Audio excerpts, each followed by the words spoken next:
Okay, excellent question. One thing I have to say, and this will be surprising, I think, to most people, is that motor vehicle crashes do not actually increase at Christmas and New Year's over other holidays. In fact, I double-checked before I came today and looked at a recent 5-year period. Thanksgiving is a particularly dangerous time. Memorial Day, July 4th, Labor Day. So the real issue, I think, is the number of people traveling and the vehicular miles traveled. So that always presents more risk. When you've got more people on the road and maybe rushing because they have a long weekend, want to get to grandma's and get back home before they have to go back to work. So surprisingly, Christmas and New Year's do not pose an especially higher risk. It is still a time to be attentive, of course. What can we do to make ourselves safer? The two causes, I've always got these number one and number twos, but the two biggest causes of motor vehicle crashes are speeding and driving while under the influence.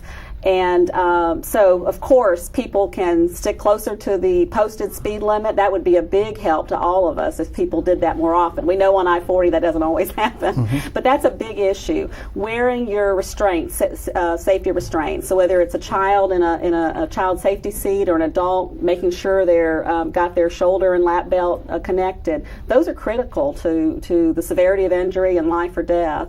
And then obviously not driving when under the influence of alcohol, an illicit drug, or a medication that may cause some impairment. So those things are very important to watch out for and to help us reduce the numbers of deaths and serious injuries. And you mentioned a little bit about child safety seats and seat belts.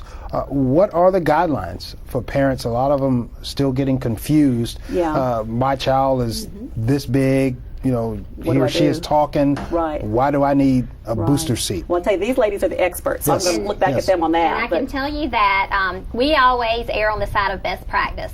Whether you're from North Carolina, Florida, Colorado, if you always rely on best practice, you will always be safe. And that is that every child should be in a harness system of a car seat until they're at least 40 pounds, which will be like a convertible seat or an infant carrier. And then we want them to graduate up after 40 pounds into a booster seat and stay in that booster seat until they're about 4'9". So that's a lot different. Our law is a minimum standard, and we are thankful to have a law in North Carolina that's a good law.